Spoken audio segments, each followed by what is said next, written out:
Dan balik lagi dengan aku Renia bersama Mbak Eva, psikolog kesayangan kita semua di sini. Aduh, Mbak kangen banget deh Mbak. Biasanya Mbak tuh duduk sebelah aku. Kenapa Iya. sekarang adanya di benda ini? Ya Allah, mudah-mudahan cepat selesai ya Mbak pandemi ini ya. Amin amin amin amin amin. Kita Mhm. semua berdoa untuk itu ya. Iya. Ya udah yuk Bunda, kita lanjut lagi ya ngobrol-ngobrol kita dengan Mbak Eva tentang temper tantrum pada anak. Nah Mbak, tadi Mhm, Mbak sempat mention tentang durasi nih. mhm, Normalnya gitu. Kalau mhm. level keparahan, berapa lama sih Mbak biasanya durasi temper tantrum yang terjadi pada anak? Itu yang nggak bisa tahu, tidak tentu ya, tidak Mhm. tentu. Kita tidak bisa mengatakan ada yang cuma berapa menit saja bisa teratasi gitu ya. Kemudian ada yang bisa 1 jam. Hah? Durasi tapi Ih, sebetulnya lama sangat juga. apa ya, sangat tergantung ya, sangat tergantung dari temperamen si anak sendiri ya. Ya tadi, apakah karakternya itu adalah anak yang, secara adaptasi, secara tingkat keaktifannya itu yang mudah, yang lambat, kemudian dan yang sulit gitu ya. Yang mudah itu biasanya dia nggak butuh waktu lama, nggak nyampe, mungkin nggak sampai 5 menit dia bisa menyesuaikannya sesuai itu. Tapi Hmm. kalau misalnya yang sulit ya mungkin, bukan hanya berkaitan sama waktu, tetapi juga ekspresi atau perilaku yang ditampilkannya juga sangat, mulai mengganggu, lingkungan dan juga mulai mengganggu, membahayakan diri dia gitu. Nah, Gitu. yang lambat mungkin sifatnya ya dia lebih lebih, apa, bisa lebih ekspresif, bisa kelihatan marahnya atau apanya, tetapi, setelah dialihkan, setelah ditanganin sekitar, 10 sampai 15 menit, katanya dia bisa kembali lagi. Nah, seperti itu. Gitu. Jadi masalah waktu sih tidak pernah ada yang pasti sebetulnya durasinya itu berapa lama sih, tapi intinya adalah yang kita lihat tingkat tingkat yang disebut dengan tingkat keaktifannya itu adalah bagaimana anak itu, melakukan perilakunya itu membahayakan dirinya atau Dia. tidak. Misalnya dia udah banting-banting badannya atau apa. Nah, Hmm. kalaupun cuma 15 menit atau 5 menit tapi dia sudah sampai lebih tantrumnya lebih membahayakan dirinya kan jadi tidak bisa dikatakan yang Mhm. lama lebih bahaya, yang sedikit lebih nggak apa-apa, enggak. Tapi, yang ditegaskan bahwa durasi itu tingkat keparahan adalah pada saat dia menggunakan kondisi tantrumnya atau perilaku tantrumnya itu sudah membahayakan dirinya atau tidak gitu. Hmm. Khususnya ke anak ini ya, membahayakan nih. Misalnya dia menjedot-jedotin badan atau membanting tubuhnya ke lantai seperti itu. Nah, itu kan membahayakan walaupun waktunya cuma sebentar gitu, Sebentar tapi kan ya. membahayakan gitu. Mhm.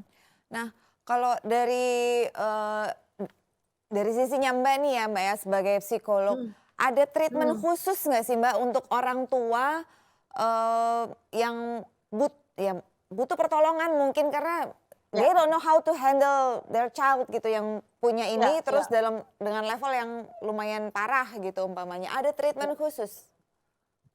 Eee, Sebetulnya gini, treatment khususnya adalah orang tua kita diminta untuk bisa memahami, eee, karakter dari anak kita.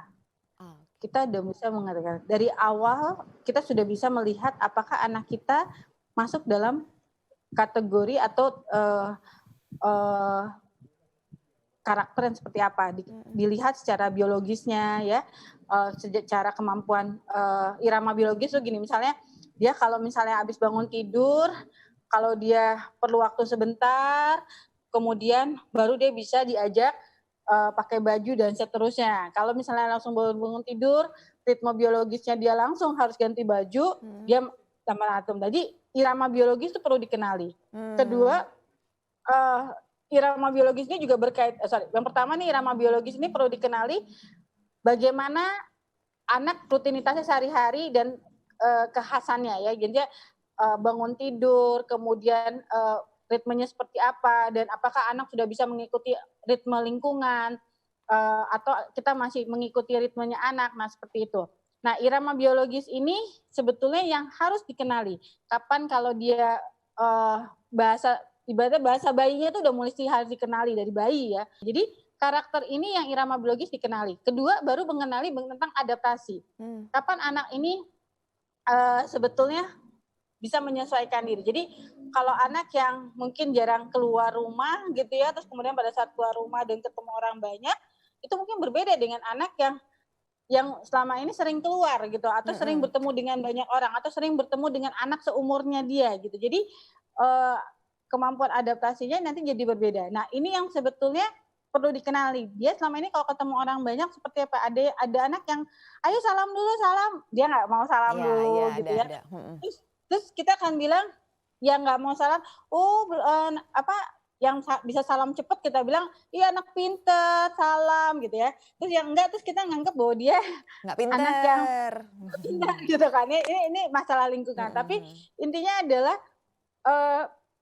anak beradaptasi sangat tergantung juga sama respon lingkungan. Pada saat kita tahu bahwa anak ini perlu waktu, ya kita sebetulnya biarkan dulu sampai dia nyaman mendekati kita, baru kita bisa bilang, mau salam, mau apa, dan terus. Kemudian dengan tingkat keaktifannya, ada anak yang memang dia dengan ritmenya dia aktif, dia suka, tapi pada saat dia disuruh ikut ritmenya orang tuanya, dia tidak mau. Contoh, kalau misalnya keadaan seperti situasi-situasi sebelumnya, Lebaran ini kan adalah ketemu dengan orang banyak. Iya. Ada anak yang maunya dia main, kalau di rumah dia main seru, tapi pada saat ke rumah nenek, ke rumah saudara, dia ngambek, dia nggak mau, dan seterusnya. Ini kan berkaitan sama ritmenya dia sendiri, berkaitan sama keaktifannya dia, apakah dia sudah bisa mengikuti ritme kelompok dan seterusnya. Nah, pada dasarnya memang anak punya ritme sendiri dulu, itu yang dia harus pelajari. Nah, orang tua harus pelajari itu dulu, baru kemudian bisa mengendalikannya.